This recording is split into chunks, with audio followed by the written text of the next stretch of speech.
रामकृष्ण हरी. आमचे एकनाथ महाराज आपलं नामस्मरण लिहत आहे, तर त्यांच्या कानावर मी फक्त घातलं की काही 4-5 माणसं अशी भेटली की तुम्ही हे कशाला दिखावा करताय असं तसं. आता प्रत्येकाच्या पाण्यातला भाग असतो.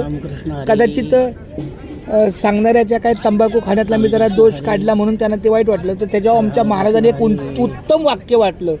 महाराज, कोणी काही म्हणो यासाठी बळकट प्रेम असावे गाठी. कोणी काहीही म्हणो यासाठी बळकट प्रेम असावे गाठी. म्हणजे हे माझं नामस्मरणाचं जे प्रेम आहे ते बळकट पाहिजे. बळकट पाहिजे तुमचं. कोणी मारू द्या लाथा. नाही, चालतंय. रामकृष्ण हरी. विठ्ठल केशवा गोविंद. केशवा लिहिलं नाही. रामकृष्ण नाही, हरी. एक एक वेळ सोप्या पद्धतीने आपलं रामकृष्ण द्यावा. रामकृष्ण हरी.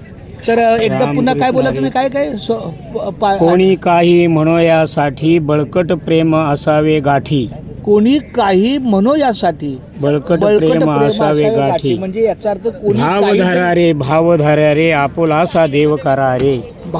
प्रमाणे काय काय काय बोला माऊली. काय भाव धरा रे आपुलासा देव करा रे.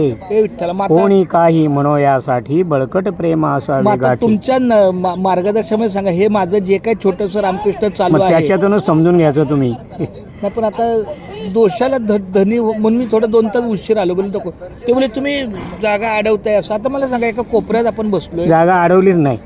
एका कोपऱ्यात आहे की नाही? आणि 50 लोकांचं काम चाललंय.